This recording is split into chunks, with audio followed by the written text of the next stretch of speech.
Hello, it's good to be with you once again. Today I'm going to look at four World Bank projects, large projects in India that were rated as good by the World Bank. Remember, we had five projects, and I looked at one of them, Kerala Resilience to Climate Change, last time, saying that it was the best, according to me, in these five. So now it's time to look at the other four. And these are the four I separate from Kerala because in Kerala it was clear that we needed the World Bank's expertise. We needed international expertise, which the World Bank could bring. But in these projects, I don't find that compelling need. So, with that to start, let's look at the projects. The first three are union government projects. And the common thing among the three is that they were ongoing programs of India before the World Bank started to put its money into it. But the projects were already designed, they were already ongoing. It was not like we lent on the World Bank to tell us how to do things. No, we just took some money from them, and that money came in dollars. Not such a big deal then, because we aren't really looking for international expertise. Swachh Bharat, it's building rural toilets. What international expertise do we need for this? I don't see it. Elementary school education, project number three. We have already had two projects from the World Bank supporting elementary school education in India. And we know that the average Indian rural school is still pretty bad. So the World Bank hasn't really been able to help us much. And yet we continue to borrow dollars for education for children in the villages, even though the education is not up to par. Doesn't make sense to me. The third project, support for micro, medium, and small enterprises, that makes a little bit more sense.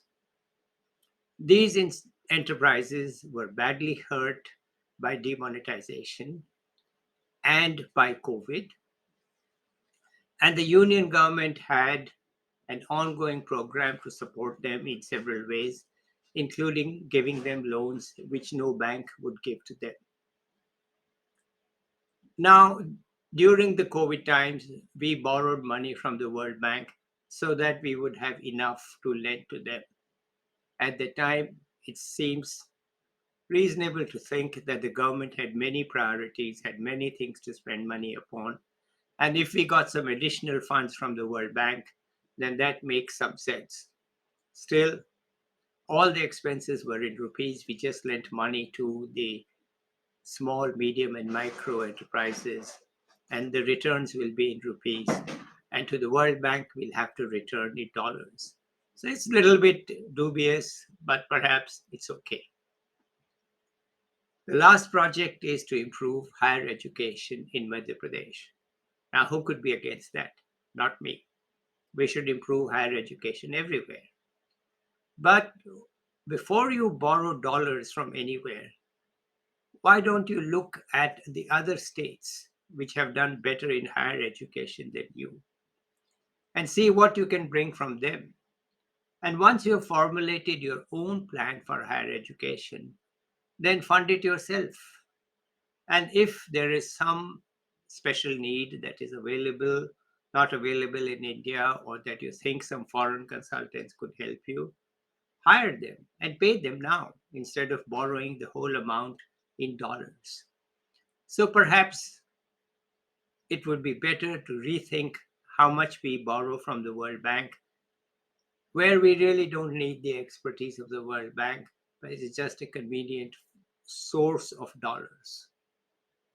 So, in short, these programs show to me that they could have been done with rupees without the World Bank, perhaps with the hiring of some short term consultants on a limited basis from foreign countries if needed. Other than that, I don't see the compelling need to borrow large amounts of money from any source. It's not the World Bank that I am against. I'm just saying, why do we need to borrow dollars for these projects? So, for this reason, I've separated them from the Kerala project. That's it for this video. Next time, I will look at the five projects that were rated below good by the World Bank. See you then. Bye.